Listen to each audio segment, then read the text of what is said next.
Hello everyone, welcome to mobile bus. আজকে আমি কথা বলবো রিয়েলমির নতুন একটি স্মার্টফোন Realme C53 এই স্মার্টফোনটি নিয়ে। বক্সি টাইপের এই ডিজাইনের স্মার্টফোনটির ব্যাক প্যানেলে ক্যামেরাটি সাজানো হয়েছে আইফোন টাইপের, যেটি দেখতে বেশ অসাধারণ। ট্রিপল রেয়ার ক্যামেরা সেটআপ বিদ্যমান থাকছে এই স্মার্টফোনটির ব্যাকে। গুড আউটস্ট্যান্ডিং কালার থাকছে এই স্মার্টফোনটির ব্যাক প্যানেলে। ফ্রন্ট ফেসিংয়ে যদিও একটি ওয়াটার ড্রপ নচ ডিসপ্লে দেখা যায়, বাট সেটি দেখতে বিরক্তিকর হলেও স্মার্টফোনটি বাজেট অনুযায়ী মেনে নিতে হবে। স্মার্টফোনটিতে যদি ডট নচ ডিসপ্লে বা পাঞ্চুয়াল কাটআউটের ডিসপ্লে দেওয়া হতো তাহলে বিষয়টা সুন্দর হতো। এই স্মার্টফোনটির ওয়েট থাকছে 182 গ্রাম এবং থিকনেস 7.5 মিলিমিটার। ফোনটির থিকনেস ওয়েট বেশ সুন্দর থাকছে। এছাড়াও ফোনটি হাতে নিলেও বেশ হ্যান্ড গ্রিপসও সুন্দর। এই স্মার্টফোনটি দেখতে বেশ চমৎকার লাগে। স্মার্টফোনটি পাওয়া যাবে দুইটি কালারে, চ্যাম্পিয়ন গোল্ড এবং ম্যাগিট ব্ল্যাক কালারে। এরপর যদি এই স্মার্টফোনটির ডিসপ্লে নিয়ে কথা বলি তাহলে ফোনটিতে ডিসপ্লেতে ইউজ করা হয়েছে 6.74 ইঞ্চের একটি IPS LCD, 90 Hz refresh rate, যাতে থাকছে 560 নিট ব্রাইটনেস। ফোনটির ডিসপ্লে রেজোলিউশনে থাকছে 1080x2400 পিক্সেল, থাকছে 20:9 অ্যাসপেক্ট রেশিও।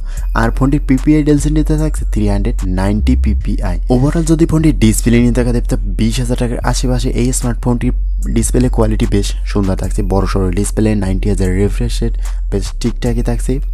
আর যদি এখানে দেওয়া হতো অ্যামোলেড তাহলে তো কথাই ছিল না। ওভারঅল বাজেট অনুযায়ী বেস্ট। এরপরে যদি স্মার্টফোনটি ক্যামেরা নিয়ে কথা বলি তাহলে ফোনটিতে ক্যামেরা হিসেবে ইউজ করা হয়েছে 50 মেগাপিক্সেলের মেইন ক্যামেরার সাথে দেওয়া হয়েছে একটি 2 মেগাপিক্সেলের ডেপথ সেন্সর এবং অপর লেন্সটি প্লাস লাইট ক্যামেরা মডিউলে সাজানো হয়েছে। ফোনটির ব্যাক ক্যামেরাতে ভিডিও রেকর্ড করা যাবে 1080p 30 fps রেজোলিউশন। ফোনটির ফ্রন্ট ফেসিং এ ইউজ করা হয়েছে 8 মেগাপিক্সেলের একটি সেলফি শুটার। এখানে ফ্রন্ট ফেসিং ক্যামেরা দিয়ে ভিডিও রেকর্ড করা যাবে 720p 30 fps রেজোলিউশন। ওভারঅল যদি ক্যামেরা নিয়ে কথা বলি তাহলে বাজেট অনুযায়ী ক্যামেরার দিক থেকে একটু কমতি থাকলেও মোটামুটি ছবি তোলার জন্য, সোশ্যাল মিডিয়া আপলোড করার জন্য মোটামুটি বেশ ভালোই ছবি পাওয়া যাবে। এরপরে আসি স্মার্টফোনটির হার্ডওয়্যার সেকশনে। ফোনটিতে ইউজ করা হয়েছে ইউনিসক টাইগার T612 এর একটি 12 ন্যানোমিটার চিপসেট, যার CPU হিসেবে থাকছে 1.8 GHz অক্টাকোর এবং গ্রাফিক্স সেকশনে থাকছে মালিজি 57।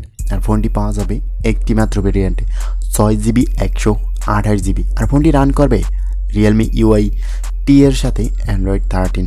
তো ওভারঅল যদি পারফরমেন্স সেকশন নিয়ে কথা বলি এই বাজেটে আরও ভালো প্রসেসরটা আশা করা যায়। এখানে মিডিয়াটেক হেলিও G85 বা G99 এরও প্রসেসর পাওয়ার সম্ভাবনা থাকছে, বাট এখানে এই প্রসেসরটা একেবারেই দুর্বল মনে হয়েছে এই বাজেটে। এরপরে আসি স্মার্টফোনটির পাওয়ার সেকশনে। ফোনটিতে ইউজ করা হয়েছে 5000 mAh একটি ব্যাটারি এবং চার্জিং হিসেবে থাকছে 33 ওয়াটের ফাস্ট চার্জিংয়ের সুবিধা।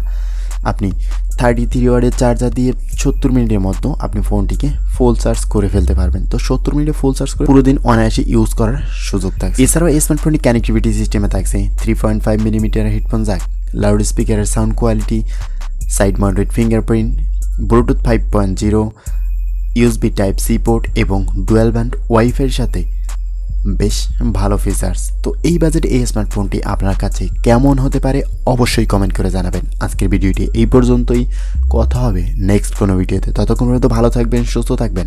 আল্লাহ হাফেজ।